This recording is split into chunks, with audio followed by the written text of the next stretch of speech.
Well, James, this is a rare one. This is a 58 Olds 88? Dynamic 88 Fiesta wagon. station wagon, yep. Man, you don't see these. No. And you've done a little bit of work on it, but you had some time to do that, right? Yeah. You've had this since when? So this time I've had it for about 11 years. This was my first car when I was in high school. I was 15 when we bought it, and when I was in college, I sold it. I wanted a Corvette.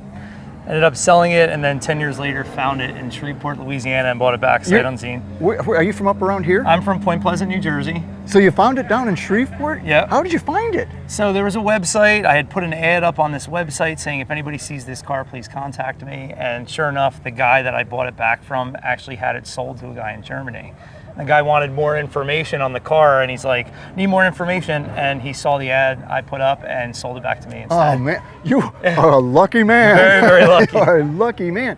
I mean, it was not in this condition though, not by any standard. We've done a lot since then. Well, what was it like when you had it in high school? When I had it in high school, it was more of a lipstick red. It had original moon hubcaps on it. The bumpers weren't red. They were somewhat rusty chrome at that point, and it wasn't this hot rodish looking. We've done a lot of work since. We've lowered it in the front. We have an LT1 under the hood. It's a 350 with a 4L60.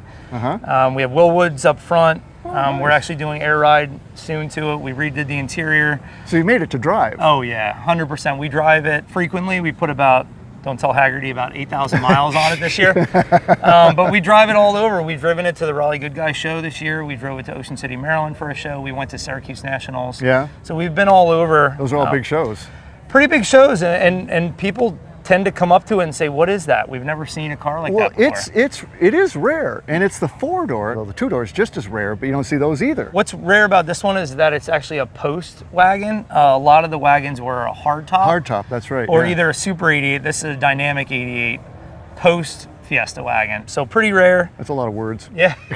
So what's the deal on the painted bumper? When I was in high school, I ended up, my father's been in the car business, and he said, let's paint the bumpers. To re-chrome this bumper alone would be over $5,000 because it's a 5-piece bumper. So we thought, like, California style car, paint the bumper, it'll make the profile of the car look a lot better. And when we painted it then and I got the car back, it was still painted. So we just continued the look. It actually makes the car look, the profile look significantly better, I think. It sure looks different. That is for sure. Well, I dig it. All the trim on the side, and was it two-tone when you had it? It was two-tone. It was the lipstick red and then also white. We went, this is House of Color paint, 5 coats of clear. There's a little bit of pearl in the red and the white. If you look on the roof too, there's a tiny bit of pearl in it. And then, like I said, we have a ceramic coat on it as well from Color Correctors down in Howell, New Jersey. So you've also had some, shall we say, mishaps with this car? 2, unfortunately. The day after I started dating my now wife, I was going to visit her in the car, and somebody hit the right side. Ooh. So the fender and the 2 doors are replacements off of a parts car. You found a parts car? Found a parts car, not a wagon. The Super 88 4-door sedan is actually the same length and same size. Wow. So we were able to take all those parts off. I have 2 sets of trim on the entire car now. Did a 1.5 years down to bare metal restoration. Yeah. And then 7 calendar days after I got it back after the restoration, I got rear-ended. So side, back. All the insurance money I put back into the car, and neither time it was my fault. So luckily I was able to do all the work we needed to do to get back. I mean, that's great. And to have 2 mishaps and have it look this good is pretty amazing. Yeah. So is it all original glass? Did that survive? So the windshield is original glass, and also the hatch on the back is original glass as well. Even though you got rear-ended? Even though I got rear-ended. Every other piece of glass, these pieces, the windows, the side windows are pretty, I've had them redone. Well, you've done the interior obviously again, but kind of in an original style. Yeah, we kept it very original style. The seats were recovered, the headliner was redone, the carpet was redone. But we kept it very original looking.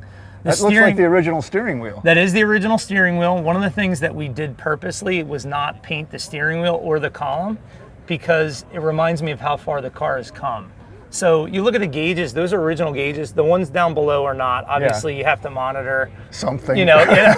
Some things. But the speedometer doesn't work, unfortunately. But I kind of know how fast I'm going all the time. That is an original dash clock as well. I have it set for 5 o'clock. There's always 5 o'clock somewhere. For right? Jimmy Buffett, 100% had it set like that for about 10 years now. But yeah, we kept the original, the interior pretty original purposely. It just, I mean, I just dig it. And that wheel is rare. That is a really rare wheel. It's very, very rare. I tried to find another one like it. In 58, Oldsmobile had several different steering wheels. That one I can't find another one of. There's a couple on eBay that are like it, but not exactly. So I keep it original like that, you know?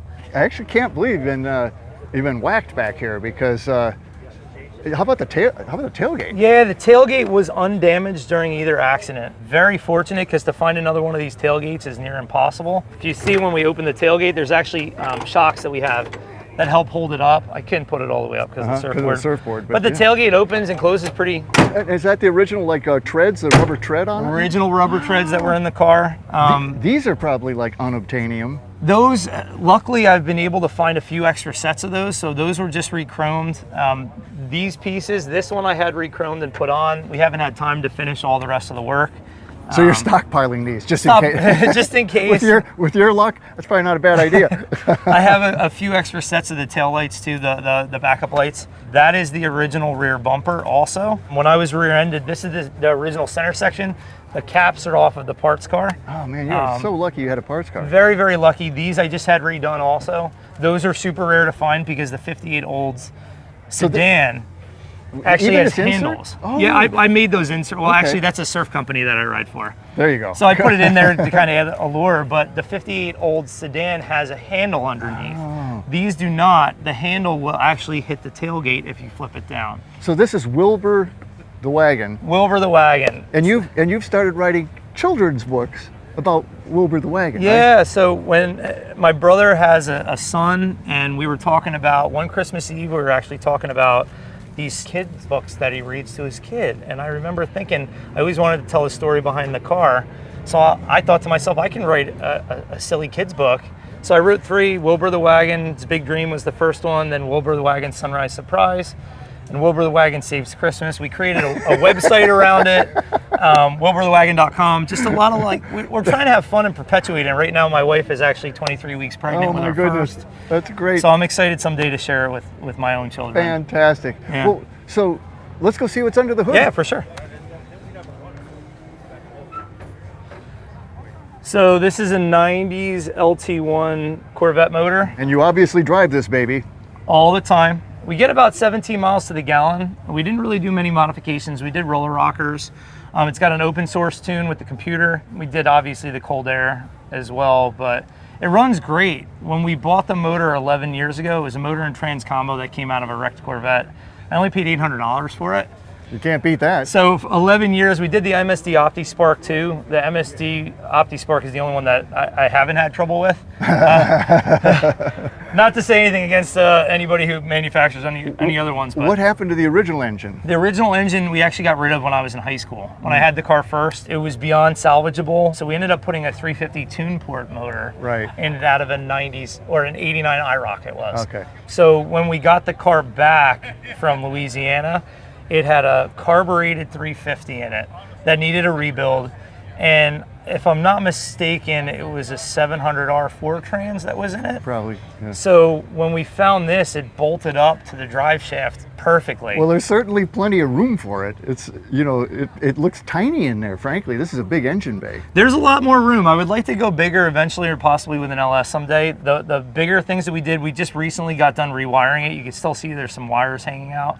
But dual master cylinder. Dual master cylinder. I didn't realize how important that was until we put it in. Oh my goodness, it is. This used to have a single stage master cylinder tucked under the steering column. You break a line once with a single master cylinder, and it won't be long until you upgrade to a dual. Thankfully, we did this before anything like that happened. And like I said, we have an air ride kit that we're going to put in. So Airlift 3P management system, that's going in next, just for safety. Yeah. Eventually, if we're going to switch the motor out, we're gonna do that last, because old reliable here about 11 years, and like I said, 8,000 miles this year so far. And for $800, You can't Hey, beat it. you can't beat it. Definitely got my money's worth, you know? It's awesome. Yeah. James, Wilbur the Wagon, the story is even cooler than the wagon itself. Yeah. Thanks, man. Dennis, thank you so much. Pleasure to meet you. My pleasure. Thanks for having me.